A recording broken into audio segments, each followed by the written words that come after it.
Nama saya Muhammad Jumhur Hidayat, Ketua Umum Konfederasi Serikat Pekerja seluruh Indonesia.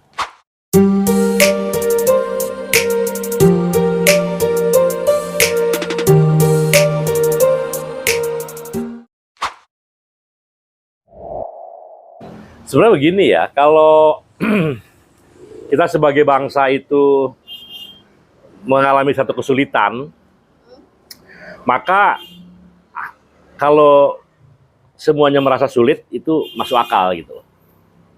Tapi kalau sebagai bangsa kemudian kita terkena satu kesulitan, tapi kesulitan itu hanya seolah-olah diperuntukkan bagi orang-orang menengah ke bawah gitu loh. Nah ini yang tidak menimbulkan rasa keadilan. Misalnya begini, harga BBM sebenarnya itu nggak menjadi penting kalau daya beli masyarakat tinggi kan gitu.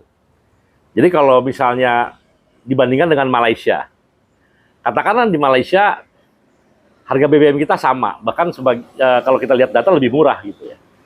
Katakanlah sama dengan Malaysia. Tapi Malaysia itu per kapita income-nya hampir 3 kali dari kita. Jadi katakan gini, orang yang tadinya berpenghasilan 5 juta, di Malaysia itu 15 juta. Nah kalau lihat di Malaysia, kalau sekarang orang kita tiba-tiba misalnya kita tanya ya, ada orang nih, entah itu kaki lima, entah itu pekerja, entah itu wartawan, entah itu siapapun gitu. BBM saya naikin ya, jadi 10.000. Tapi pendapatan kamu saya naikin 3 kali lipat. Pasti sangat nggak ada masalah kan? Gitu loh. Jadi nggak ada masalah. Jadi sebenarnya problemnya adalah pendapatan kita rendah sebagai orang per orang di masyarakat kita, tapi kemudian harus membeli harga yang dibandingkan dengan pendapatan jadi tinggi dan menggerus untuk keperluan yang lain. Nah karena itu di satu sisi. Di sisi yang lain kita tahu bahwa ada anggaran APBN yang dipergunakan untuk sektor-sektor yang nggak produktif kayak IKN, kereta api cepat, kemudian katakanlah mensubsidi BUMN dan sebagainya. Ya kita kadang-kadang bertanya, BUMN itu kan justru harus mendapatkan memberi penghasilan kepada negara. Tapi kenapa harus ada namanya penempatan modal negara? Mungkin 1-2 kali sih masih bisa dimengerti ya untuk start modal. Tapi kalau terus-terusan ya itu kan juga jadi kita tahu bahkan BUMN sangat tidak efisien. Banyak yang tidak efisien. Bahkan rugi, bahkan bangkrut dan sebagainya. Nah, hal-hal seperti ini yang mengusik rasa keadilan, terutama bagi kaum buruh yang sekarang dihajar dengan Omnibus Law. Tidak ada Omnibus Law pun harga-harga naik, ada inflasi. Semua orang mengatakan begitulah, tinggi inflasi makanan. Jadi kayak gini-gini sangat mengganggu rasa keadilan. Karena itu kita ingin redistribusi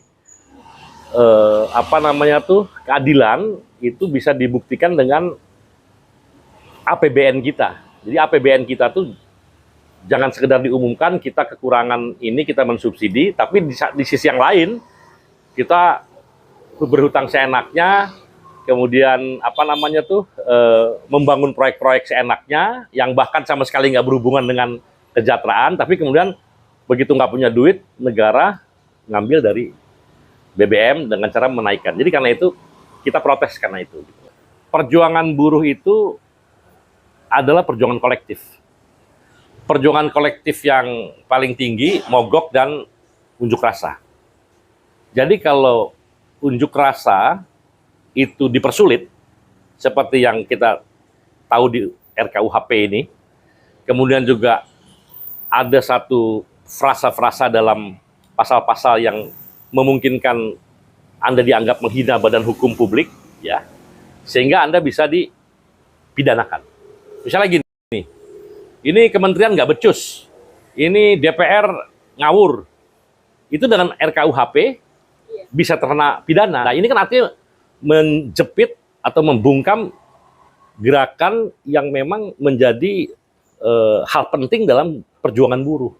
Karena itu perjuangan buruh juga menolak RKUHP yang sekarang ada, terutama pasal-pasal yang membungkam, yang membatasi sehingga buruh tidak lagi punya kesempatan yang luas untuk menyatakan pendapat.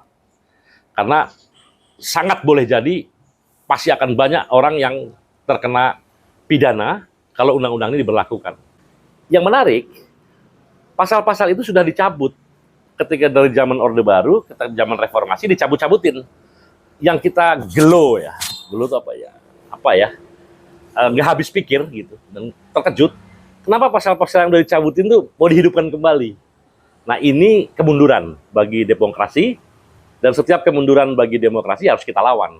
Karena itu kita sepakat bersama mahasiswa, bersama kelompok civil society yang lain tuh, masyarakat sipil yang lainnya yang memang sering menyatakan pendapat secara belak-belakan untuk perbaikan ya kita sepakat melawan RKUHP ini, kira-kira begitu.